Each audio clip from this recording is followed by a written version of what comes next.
మారిన అమరావతి మళ్లీ పట్టాలపైకి ఎక్కినా రాజధాని ప్రాంతంలో రియల్ ఎస్టేట్ ఊపందుకోవడం లేదు. అభివృద్ధికి ఆటంకంగా మారిన నిబంధనల చట్టాన్ని సడలించి సింగపూర్ మాస్టర్ ప్లాన్ ను స్థానిక అవసరాలకు అనుగుణంగా సవరించాలని రైతులు ప్రభుత్వాన్ని వేడుకుంటున్నారు.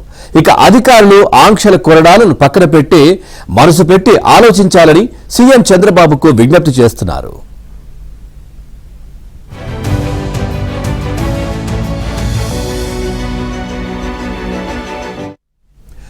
ఎక్కడైనా 500 గజాల స్థలం ఉన్న వారికి డబ్బు అవసరం వచ్చి ఉన్న స్థలంలో సగం విక్రయించగా వచ్చిన సొమ్ముతో కష్టం తీర్చుకుంటారు. మరో 250 గజాల స్థలం అలాగే మిగిలి ఉంటుంది. ఇది ఎక్కడైనా జరిగేదే, కానీ అమరావతిలో ఇది కుదరదు. రాజధాని కోసం భూములిచ్చిన రైతులకు ఇలాంటి అవకాశమే లేదు. ఇచ్చిన భూమికి బదులుగా ప్రభుత్వం నుంచి తీసుకున్న రిటర్నబుల్ ప్లాట్లను ముక్కలుగా విడదీసేందుకు వీలు లేకుండా నిబంధనల చట్టంలో బంధించారు. అమ్మితే మొత్తం ప్లాట్ విక్రయించాలి, లేదంటే లేదు. చివరికి వారసులకు పంపకాలు చేసేందుకు వీలు లేకుండా ఇరికించేశారు.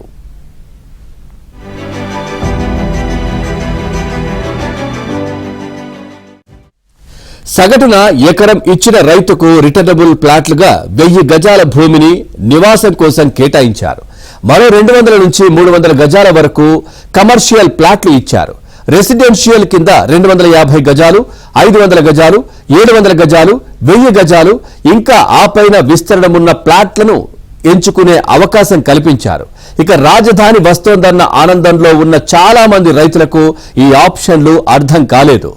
సింగిల్ బిట్ పెద్దగా ఉంటే సూపర్ కదా అని భావించి 1000 గజాలు, 2000 గజాల ప్లాట్లను ఆప్షన్ పెట్టుకున్నారు.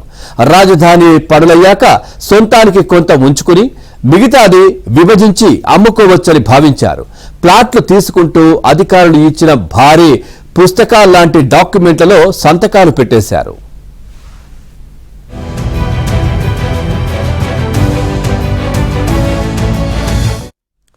ఇటీవల తుళ్లూరుకు చెందిన నారాయణ స్వామి అనే రైతు సిఆర్డీఏ ఆఫీసుకు వెళ్లారు. ఇక తనకిచ్చిన 1000 గజాల ప్లాట్ను మరో 700 గజాల ప్లాట్ను విభజించాలని కోరారు. అలా కుదరదండి, ప్లాట్ను విభజించలేం అని అధికారి స్పష్టం చేశారు.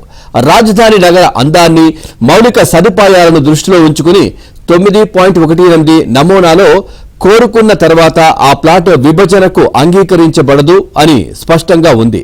దీంతో ఆ రైతు దిగ్భ్రాంతికి గురయ్యారు. అప్పటికే ఆ ఆఫీసు వద్ద ఇలాంటి సమస్యను ఎదుర్కొంటున్న రైతులు మరో 25 మంది పైనే ఉన్నారు. అంతా కలిసి ఆ అధికారిపై తీవ్ర ఆగ్రహం వ్యక్తం చేశారు. ఏంటి ఇదెక్కడి న్యాయమని నిలదీశారు. ఈ రూల్ తీసేయాలని రైతులు డిమాండ్ చేస్తున్నారు.